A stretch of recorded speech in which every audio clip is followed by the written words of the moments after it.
पार्थ, स्थित प्रज्ञ मनुष्य की बुद्धि स्थिर रहती है, अपने मन पर उसका नियंत्रण रहता है। स्थित प्रज्ञ को भोग और उपभोगों में रस आसक्ति नहीं होती।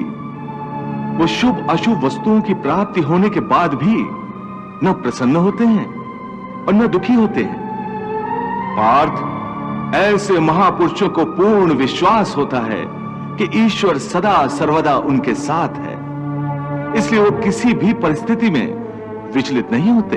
ये कहना आसान है केशव, साधारण मनुष्य के लिए इस मानसिक स्तर पर पहुंचना बहुत कठिन है। इसके लिए सांसारिक मनुष्यों को किसी दैवीय सहायता की आवश्यकता होगी। तुमने ठीक कहा अर्जुन, भगवत कृपा के बिना कोई भी कार्य सिद्ध नहीं हो सकता। इसलिए मनुष्य को अपने पुरुषार्थ के साथ साथ प्रभु की भक्ति का भी आश्रय लेना चाहिए। हे अर्जुन, परमात्मा की भक्ति करने से मन सात्विक हो जाता है और विषयासक्ति पूर्णतः समाप्त हो जाती है। और यदि आसक्ति का नाश नहीं हुआ तो?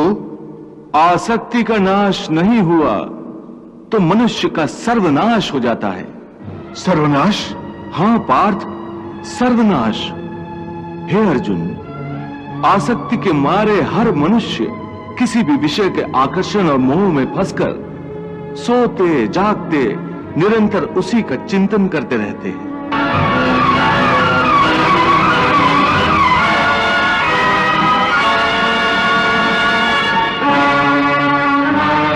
जैसे कोई मनुष्य किसी सुंदर स्त्री के प्रेम में पड़ जाता है, जो जागते हुए उसी की कल्पना और सोते में उसी के सपने देखता है।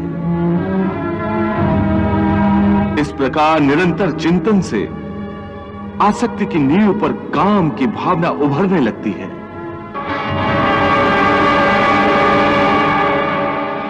काम या वासना में थोड़ी भी रुकावट आने से क्रोध का आगमन हो जाता है।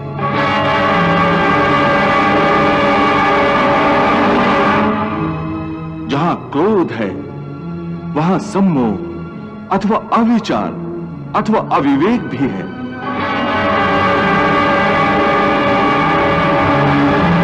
जिस प्रकार प्रचंड वायु के झोंके से दीपक की ज्योति बुझ जाती है,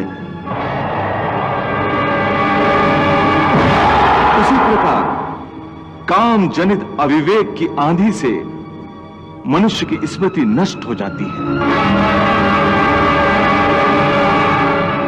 और जब स्मृति भ्रंश हो जाता है, तब बुद्धिनाश में कितना समय लगता है पार्थ? चैतन्य का नाश होने पर जो दशा शरीर की होती है, ठीक वही दशा बुद्धि का नाश होने पर मनुष्य की हो जाती है। बुद्धिनाश के कारण मनुष्य का भी सर्वनाश होता है।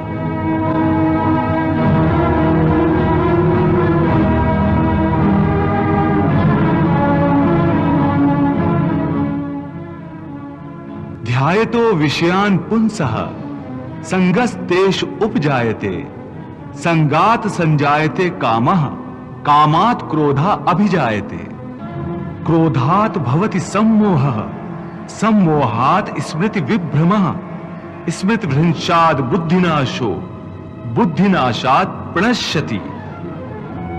वाह, कितनी महत्वपूर्ण बात कही है प्रभु ने। इसका अर्थ केशव, आसक्ति सर्वनाश का मूल है? हाँ अर्जुन, इसलिए तो मैं तुम्हें निरासक्त होने को कह रहा हूं, स्थित प्रज्ञ होने को कह रहा हूं, क्योंकि स्थित प्रज्ञ की स्थिति निष्काम कर्मयोग की चरमावस्था है। हे केशव, कृपया स्थित प्रज्ञ का कोई स्पष्ट उदाहरण देकर समझाओ। हे अर्जुन, विशाल और अथाह सागर का स्वभाव स्थित प्रज्ञ मनुष्य की भांति ही होता है। हे पार्थ, नदी में यदि अधिक पानी आ जाए तो उस नदी में बाढ़ आ जाती है। उसकी तूफानी लहरें किनारों को तोड़कर चारों ओर तबाही मचा देती है। यह हाल एक क्षुद्र मन वाले व्यक्ति का होता है। थोड़ा सा धन, थोड़ी सी सफलता उसे हजम नहीं होती, और धन और सफलता के नशे में चूर वो मर्यादा तोड़कर एक ओछे इंसान की तरह हरकतें करने लगता है।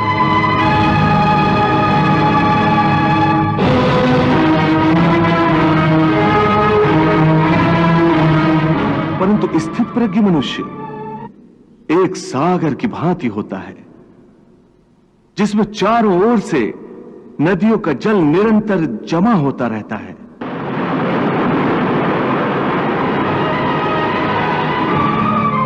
परंतु सागर उसी प्रकार शांत रहता है। नदियों का जल उसकी गहराई में गुम हो जाता है, और सागर कभी अपने किनारे नहीं तोड़ता। उसके अंदर जल का स्तर वही रहता है। यही स्थित प्रज्ञ की अवस्था होती है। इसी तरह सब प्रकार के भोग स्थित प्रज्ञ मनुष्य में किसी भी प्रकार का विकार उत्पन्न करने में असमर्थ होकर उसी में समा जाते हैं। अर्थात स्थित प्रज्ञ मनुष्य समस्त भोगों का उपभोग करते हुए भी आसक्ति से मुक्त रहते हैं। पार्थ, ऐसे स्थित प्रज्ञ को परम शांति प्राप्त होती है। ऐसे स्थित प्रज्ञ मनुष्य ही जगत का कल्याण करते हैं, लोक कल्याण करते हैं। सामान्य मनुष्य तो भोग्य पदार्थों के पीछे दौड़ते हुए अपनी जीवन यात्रा समाप्त कर देता है, परंतु स्थित प्रज्ञ मनुष्य की जीवन यात्रा जन कल्याण का उद्देश्य रखती है।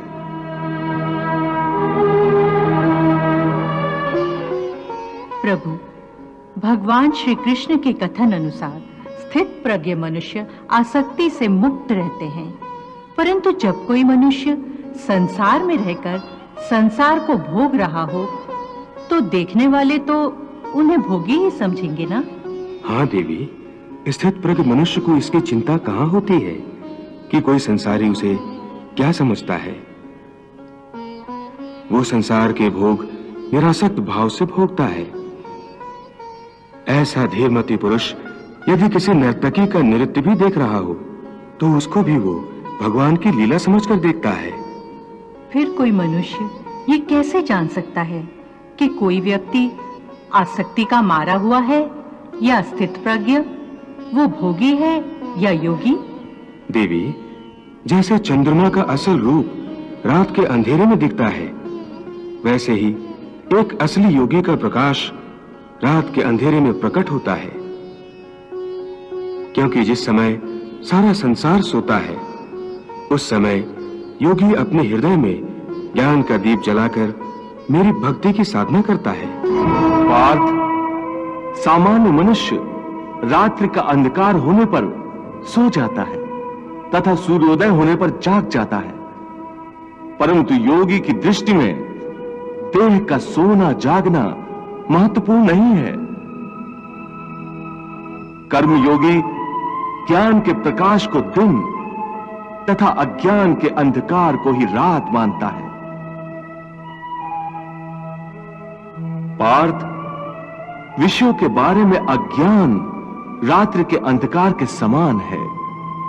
संसारी मनुष्यों की रात्रि के समय अज्ञानी नाशवान सांसारिक सुख उपभोगों में व्यस्त रहते हैं।